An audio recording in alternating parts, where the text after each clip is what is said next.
Mga ka-pretty! It's me again, Lovely. And for today's vlog, maganda tayo dito. Yung vlog na ito ay sobrang tagal na. Ng September 14 pa ito. Ngayon ko lang naisipang i-voice over at ipopost. So, ayan, samahan nyo kami kung ano yung ginawa namin sa araw na ito. Ito ay birthday celebration ni Sian. Siya ay 7 years old na. Bali, ang birthday niya ay September 11. Then, ngayon lang sinelebrate. Nung September 14 lang sinelebrate yung birthday niya. Kung napapansin niyo yung mga mukha namin ay mga bagong gising pa. Maga pa yung mata, wala pang mga hilamos, tapos umuulan pa nung mga time na yan. Kaya ang sarap matulog. And then, nakita ninyo, di ba si Mona? Nag-emote. Then, ayan, lumabas din ako kasi uminit. Kaya, lumabas talaga ako para makita ko yung pinakamagandang view ng bundok. Kaya lumabas ako, nag-video ako, nag-emote. Ayan, papakita ko sa inyo kung gaano kaganda yung kabulnukan.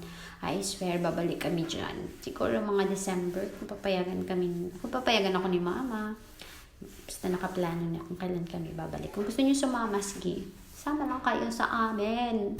Katulad ng sinabi ko, lumabas ako kasi uminit. Kaya, in-enjoy ko yung mga oras na yan, yung ganda ng view, makakapag-relax ka, marirelax yung isip mo, yung mga mata mo, ibang klase talaga, or iba talaga yung pakiramdam kapag nasa bundok ka kesa nasa syudad.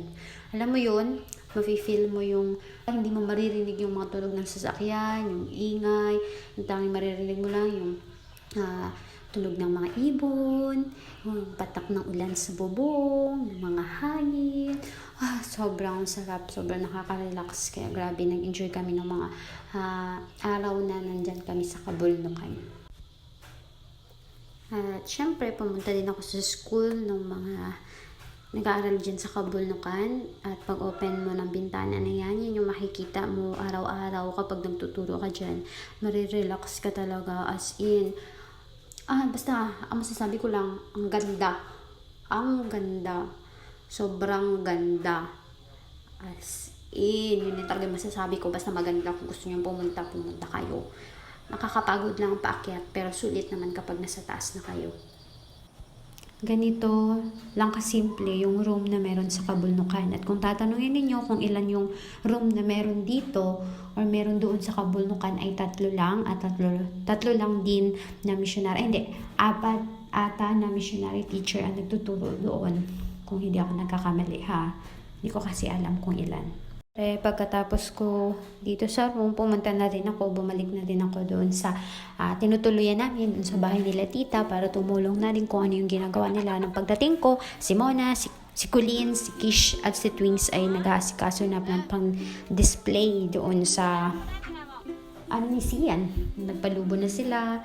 Ayan, kung nakikita ninyo. Makikita ninyo dito sa video na ito kung ano yung mga ginawa namin at yung iba nagluluto, si tita nagluluto, si Bintong nagluluto at yung may mga tumulong na taga doon sa kabulnukan sa habang nagluluto at kami naman.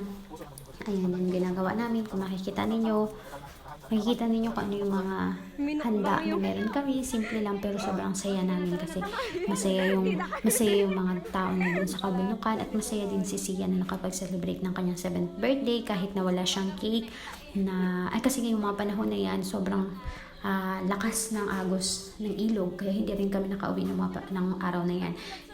Walang nakababa para bumili ng cake kaya ganyan lang. Siguro sa susunod na lang mag-blow si Siya ng kanyang cake. Sobrang na-miss namin yung mahan ni tita na gawa. Spaghetti, yung pansit, at yung nigid na manok. Yan, yung mga pagkain namin. Yung buko na yung sabaw parang Sprite. Sobrang tamis ng sabaw ng buko. As in.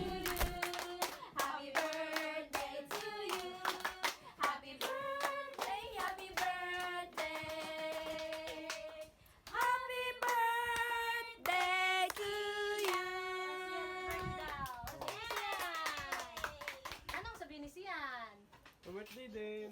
Thank you po. Sila rin na. Tuloy po. Napapansin niyo yung mga tali ng mga bata.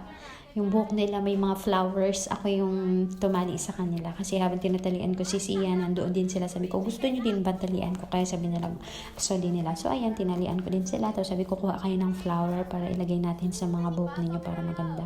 O, diba? Natuwa sila kahit sa ganung simpleng pagtali ko lang sa kanila. Masaya sila. Oh, namiss ko sila. And pagtapos namin kumain, lumabas na din kami. Dala-dala namin yung buko na binigay sa amin. Yung sinabi ko sa inyo na yung sabaw niya ay parang Sprite kasi sobrang tamis. Ayan, lumabas kami. Kasi uminit na hindi na umulan. Kaya dyan kami sa labas nag-enjoy habang wala pa kaming mga ligo. Wala pa kaming mga ligo niyan. Kasi para isahan na lang kasi wala na kaming mga damit. Naubos na yung damit namin. Yan na lang yung ulit-ulit na lang yung mga suot namin na damit. Kasi nga, ang in-expect namin, uwi na kami ng mga araw na yan. Pero hindi kami nakauwi kasi nga malakas pa yung agos at may bagyo pa. So, ayun. And-enjoy na lang namin yung mga oras na nandyan pa kami sa kabundukan. Kitang-kita naman siguro sa mga mukha namin kung gaano kami nag-enjoy, di ba?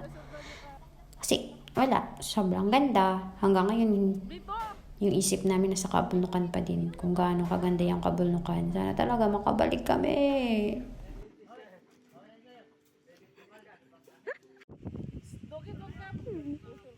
Ikaw kayo dito, kasal beating?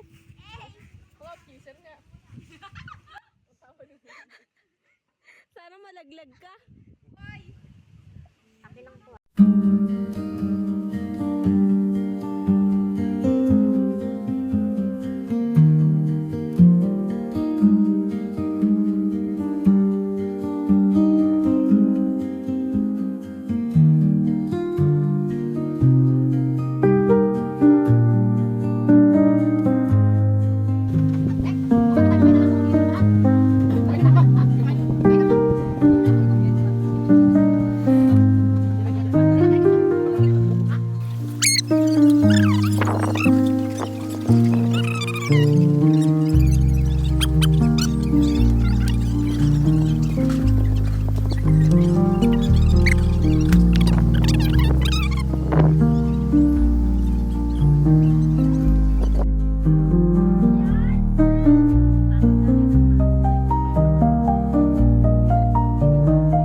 Ayan, sa sobrang busog namin, nakaisip si Mona na maglaro para daw lahat ng kinain namin mabilis matunaw para makakain ulit kami.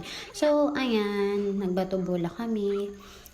Nakisali na lang din ako kasi sila yung unang naglaro. Sila Mona, sila Twins, tsaka yung mga bata doon. Diba? Kahit pa paano nakabanding namin yung mga bata doon, yung mga tao doon sa kabundukan. Nag-enjoy kami at nag-enjoy din syempre sila. So, hanggang dito lang naman guys, yung aking video kasi may part 2 pa ito yung pag-akyat namin sa bundok. May inakyat pa kami isa pang bundok guys, doon makikita nyo kung gaano kaganda talaga yung kabundukan. And then yan, nakikita nyo rin si Tito naglalaro ng bato bola. So yan lang guys, nag-enjoy kami, sana nag-enjoy din kayo kahit ganito yung boses ko. Bye bye guys, I love you. God bless.